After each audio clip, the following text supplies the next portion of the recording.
જય શ્રી કૃષ્ણ, જય સિયારામ. શ્રી માનવ કલ્યાણ ગ્રુપ ભેસાણમાં આપનું હાર્દિક સ્વાગત છે. વિડીયોના સૌ પ્રથમ શરૂઆતમાં જ અમારું ગ્રુપ દરેક લોકોની ક્ષમા યાચના માગે છે. આ દ્રશ્યો અમારે બતાવવા નથી, પરંતુ માનવની વચ્ચે રહેલા માનવ સમાજના લોકો કેવી પીડાદાયક જિંદગીનો સામનો કરી રહ્યા છે, કેવો સંઘર્ષ કરે છે, એમને માટે આજે એક મદદ મળી રહે તે માટે આ વિડીયો બનાવવાનું કારણ છે. માટે માનવતા અને કરુણાનો સ્પર્શ આપતો એક હૃદયસ્પર્શી પ્રસંગ અમારે આજે તમને કહેવો છે. આજે એક અત્યંત કરુણાજનક, હૃદય વિદારક અને સંવેદનાથી ભરેલી પરિસ્થિતિનો નજીકથી અનુભવ કરવાનો અમારા ગ્રુપને અવસર મળ્યો.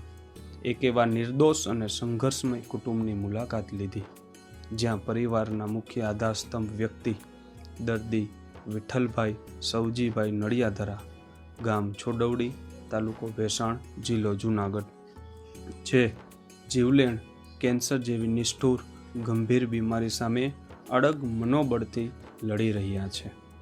આ કુટુંબની સ્થિતિ અત્યંત દયનીય અને કરુણાસ્પદ છે. ઘરમાં કમાણી કરનાર કોઈ સશક્ત વ્યક્તિ નથી, છે તો માત્ર વૃદ્ધ અને નિર્બળ માતા પિતા, ચિંતિત અને સંઘર્ષશીલ પત્ની, નિર્દોષ નિરાશ્રિત બાળક. આ બધા વચ્ચે જીવન ભારે સંઘર્ષમય બની ગયું છે. રોજિંદા જીવનની નાની નાની જરૂરિયાતો પણ તેમના માટે અશક્ય બની ગઈ છે. આવા સંજોગોમાં માનવતાનું ઉત્તમ ઉદાહરણ પૂરું કરનાર દાતા શ્રી ઋત્વિકભાઈ આસોદરિયા રાજકોટ દ્વારા પરિવારને અનાજની કીટ આપી પરિવારને રાહત અને આશાના કિરણ આપવામાં આવ્યા છે. તેમના સહયોગ ખરેખર પ્રશંસનીય, પ્રેરણાદાયી અને માનવતાભર્યો છે. આવો સમય માત્ર સહાનુભૂતિ વ્યક્ત કરવાનો નથી, પણ સક્રિય રીતે સહયોગ આપવાનો છે.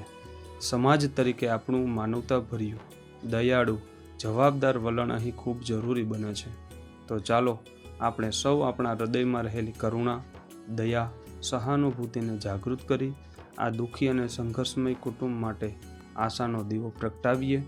આર્થિક સહાય, માનસિક હિંમત અને સામાજિક ટેકો, આ ત્રણેય રીતે આપણે તેમનું જીવન થોડુંક સરળ અને આશાભર્યું બનાવીએ. માનવતા એ માત્ર શબ્દ નથી, તે એક જીવંતની ભાવના છે. ચાલો તેને કર્મમાં પરિવર્તિત કરીએ અને આ પરિવારને મદદ કરીએ. જય શ્રી કૃષ્ણ, જય સિયા.